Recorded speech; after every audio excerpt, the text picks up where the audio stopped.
All right, let's get busy with the panel. So our first speaker is Steve Perry, CEO of GDF11 Rejuvenation.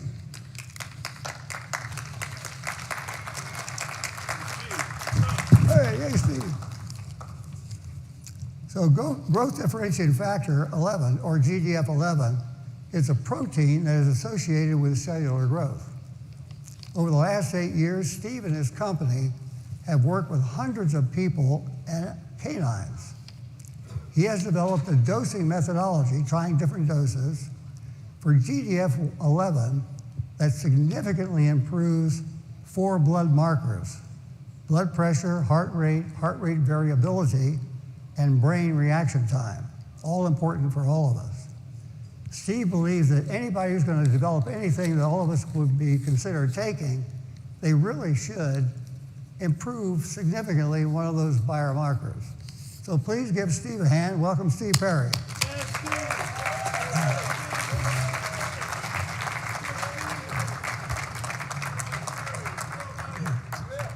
Doop. Oh, yes, it works. Okay, good. All right, let's fire up the first slide. Anyway, I actually spoke at RAADFest 6 years ago on GDF11. So Steve, I've been on it 8 years, and I actually got up here, and I only had 3 people that had taken it. That was all the biomarkers I had to show. But I've been working at this 8 years, and have about 100 people and over 100 dogs and cats. So I got a lot of good data for you. Anyway, the title of the talk is 7 Mechanisms of Action of GDF11. That's the molecule up there in the upper left-hand corner. As I said, I'm patient 0. I've been on it over 8 years. Just want to let you know, I'm a citizen scientist. I'm not an MD. I'm actually a software developer, which came in very handy because there's a lot of number crunching involved in doing this. So it's also not FDA approved. It's endogenous. We have it all in us, unless you're over 74. But it's still not FDA approved. It seems to be, to me, something to be very easy for them to approve because it's within us. Anyway, as I said, it's an endogenous natural peptide. It declines with age. The production ceases at age 74. That was pretty shocking. I just learned that about a year ago. And it has been posited, mostly by me and by Amy Wagers, that it's natural selection's method to control our lifespan. Basically, GDF11 repairs senescent stem cells, and if you run out of it, your stem cell populations die, and I don't care what camp you're in, telomeres, rapamycin, whatever, you cannot survive without stem cells. So you run out of GDF11, you can survive for a while, but the stem cell populations, the mesenchymal, hematopoietic stem cells die off, and it's game over. GDF11 is a large molecule. It weighs 45,000 Daltons. It's 31 times the size of thyroid, 7 times larger than insulin, and 1.8 times the size of growth hormone. So it has to be injected. Also, something else really fascinating about GDF11, at least I think this is fascinating. Its structure is conserved across all vertebrates.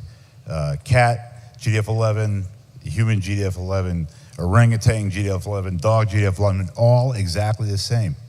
That shows how important it is to life. Like the structure cannot be screwed around with. So I think that's a really cool aspect of it. How we dose GDF11. In the last 8 years, I've run a GDF11 study and successfully dosed hundreds of people and dogs and cats, so I know how to dose it pretty well.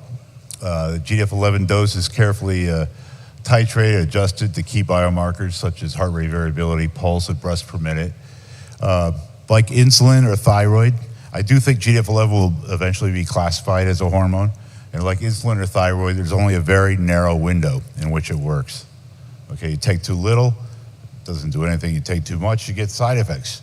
Just like the side effects, not as bad as the side effects of, oh, look, the slides are right there. Ooh, well, hey, at a clock. Uh-oh. Oh, pays to look straight ahead. Okay, well, I can actually read that too. So, okay, insulin dose insulin dose is titrated to blood glucose levels. Thyroid dose is titrated to T4, thyroxine, and TSH, thyroid stimulating hormone. You would not dose insulin or thyroid hormone without expert supervision and biomarker feedback. GDF11 dosing is similar. You cannot achieve optimal dosing without proper biomarker feedback. Please treat it with respect.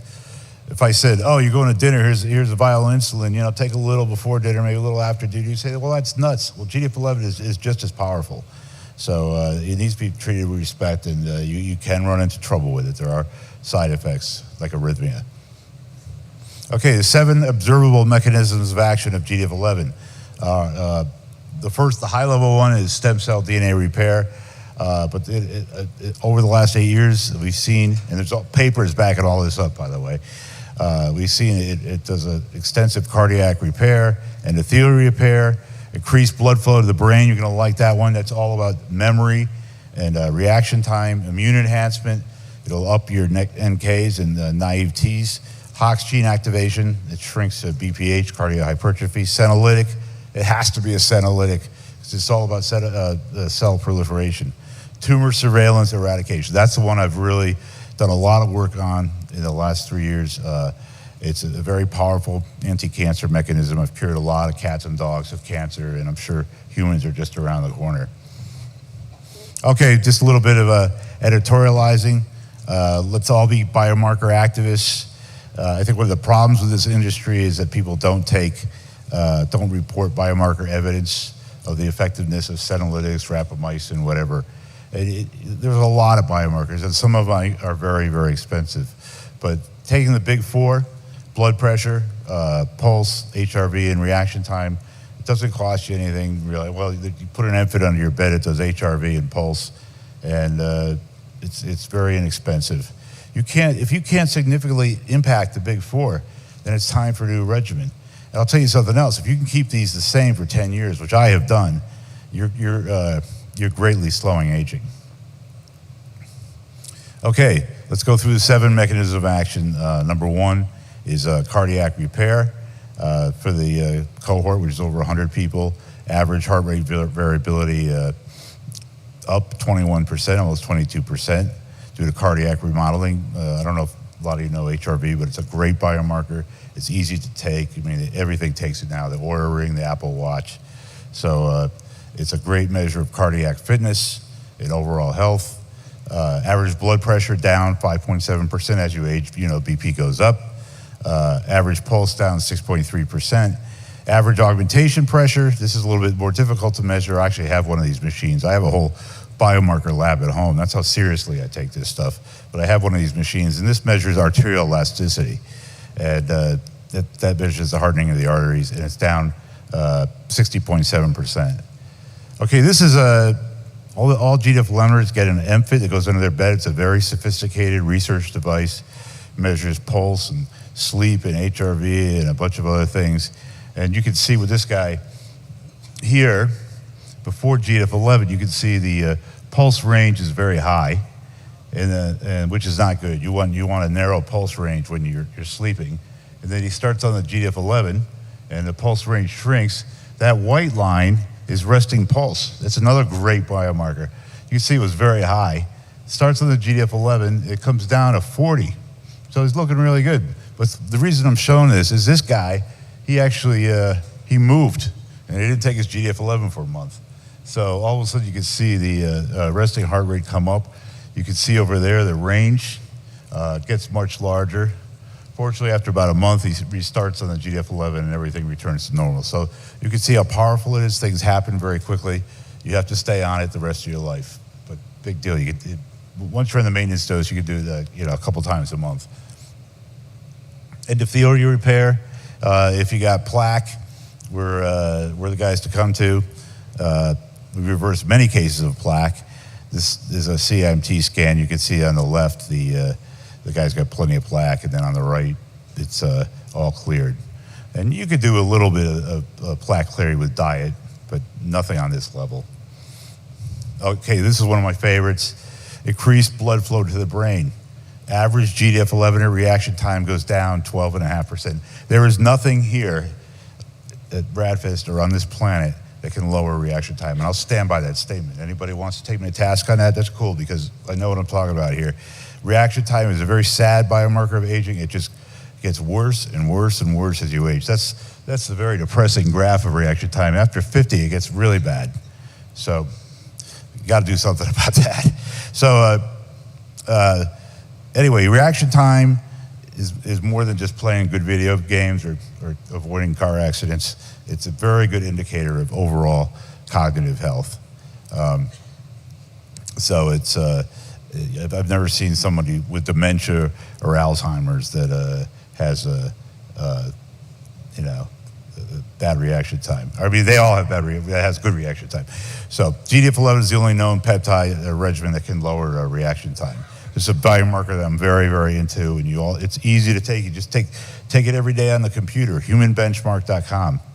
Take you no time. Takes you 30 seconds a day. Okay, immune competency, super important. The mechanism of action behind this is more active hematopoietic cells, making more naive T cells and natural killers. And you can see everybody, the most important immune cell is naive Ts. These are the cells that figure out COVID and new pathogens and program the immune system to mount a response. And I'm patient 0. In 8 years, I went from 36 to 84. It's pretty good, 133% up. But you still, look at the guy who's age 33, he's still way, way ahead of me. So it is correlated with age. It's another sad biomarker that you really can't do anything about. And once you fall below 10, then you're in deep trouble. Then you're a walking candidate for pneumonia. And that's why I say if nothing else gets you, immunosenescence will. Ask Jack LaLanne. That guy did everything right.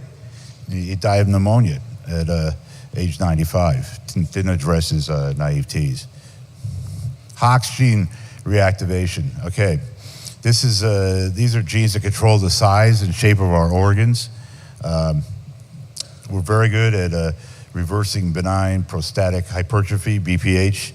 The first sign you have it is you get up a lot in the middle of the night to go to the bathroom. This is for men, obviously. And we had one guy that was hospitalized for it, was treated with catheters, and I don't really want to go into it, but anyway, within a month, he was fine. So the mechanism of action here, and there's a couple papers on this. All this is backed up, by the way, with papers.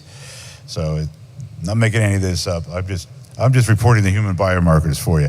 Mechanism of action is believed to be switching on the Hox genes, which control the size of our organs. Okay, this is pretty cool. I know everybody loves senolytics. Well, GDF11 is probably the most powerful senolytic there is. It has to be. It's about cell proliferation. You got more hematopoietic cells making more NKs and naive Ts and leukocytes and lymphocytes. You got to have something on the other end, or put it unscientifically, you'd explode. Okay, so GDF11 fed mice, you see, have a 45% reduction in senescent liver cells, 21.7% reduction in senescent kidney cells. So it's a very powerful antioxidant. It's endogenous. You have it in you. It's not a cancer drug. And I think that we're going to, for future GDF11ers, they're all going to take Dr. Shea's SAB-GAL test. And next RAADFest, I'll let you know about this. Okay, now let's talk about the anti-cancer capabilities. We have a GDF11er. His name is Buzz. He's here. And about 3 years ago, he said, my son's dog has hemangiosarcoma. And I go, hemangio, what is that? And he said, well, it's a cancer of the blood cells, blood vessels. And it's very deadly. Dogs very rarely make it beyond 3 months. And he said, can I give GDF11 to the dog? I said, yeah, let me work up an allometric dose, which is basically just adjusting the dose for dogs' height and surface area. And we started injecting with GDF11, and within 2 months, all his tumors were gone. Yeah. So this is an endogenous substance. Yes, thank you. So 3 years later, Dexter is cancer-free. Good Dex, man. This dog is, and he's running around. Of course, these dogs de-age from the GDF11, so he's running around. He's got a great coat. He's the oldest living hemangiosarcoma dog in the world. Yeah. So anyway, I'm like, oh wow, that was pretty cool. Steve, let me just say, Steve is not only a very intelligent,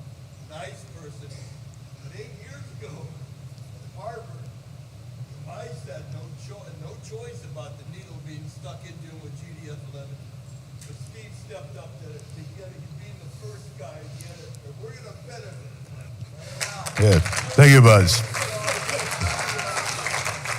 My publicist, yes.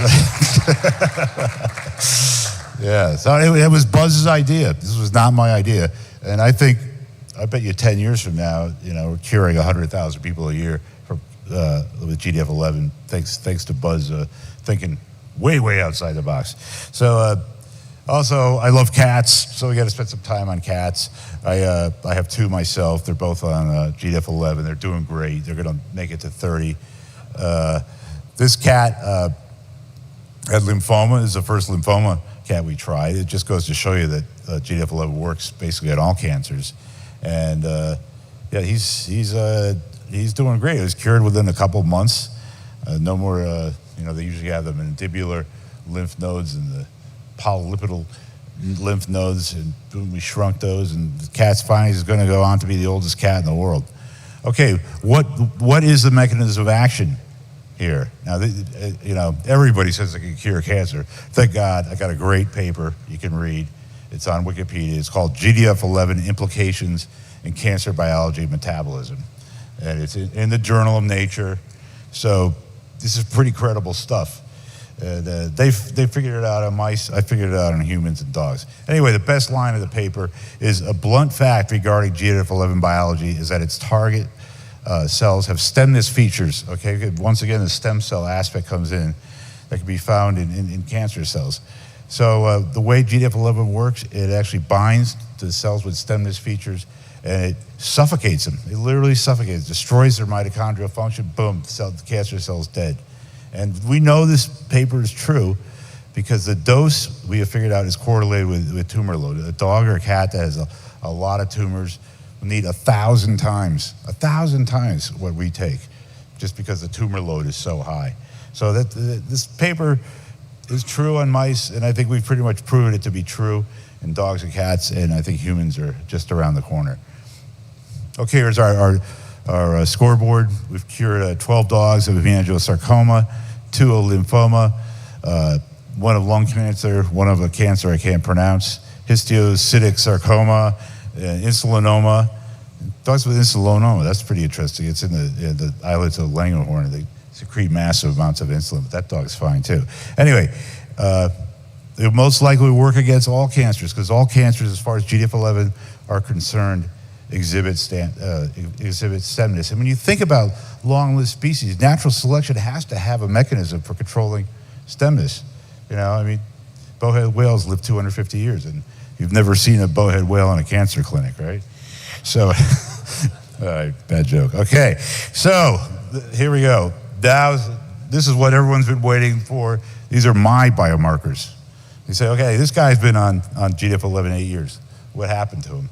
Well, my anti-aging doctor, Joe Raphael, he said, the only thing you proved is you didn't die. So, thanks for the encouragement. Anyway,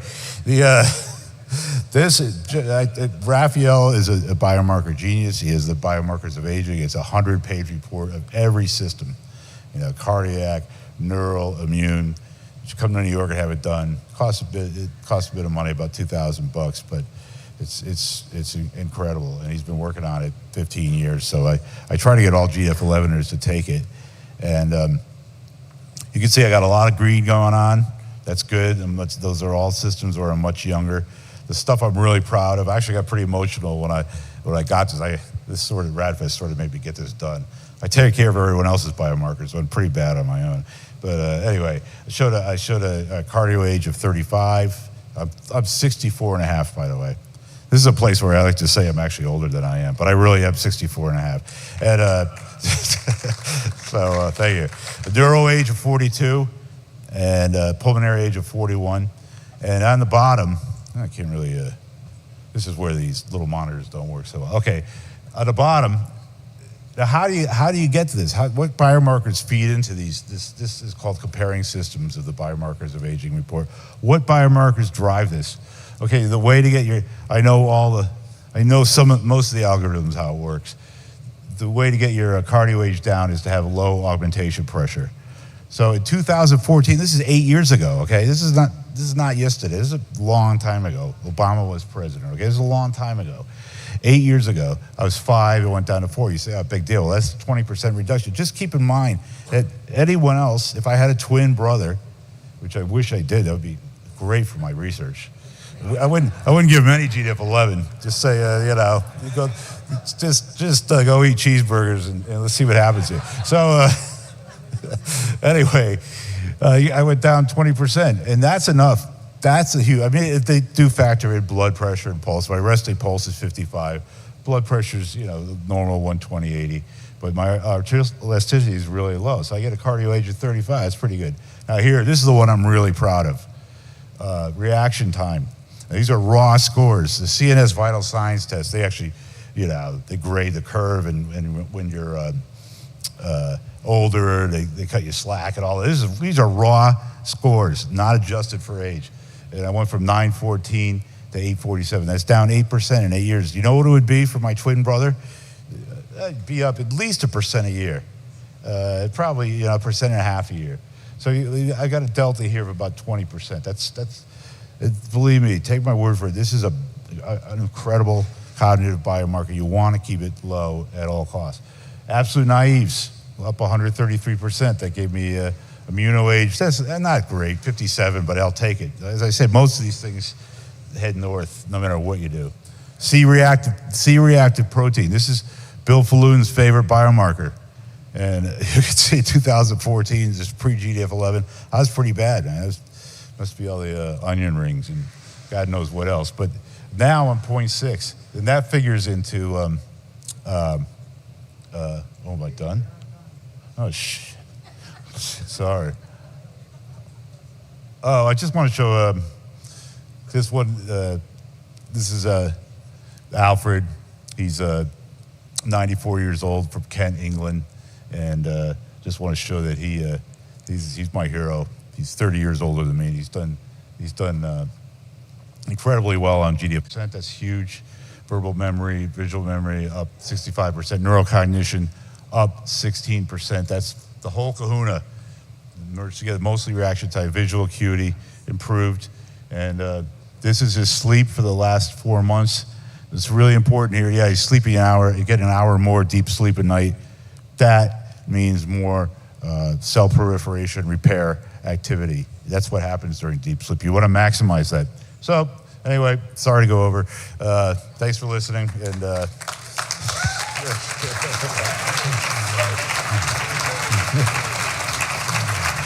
thanks a lot. No, I was just going to say, good job, my friend. Thank you. I guess you don't need that. No, thank you. Thank you.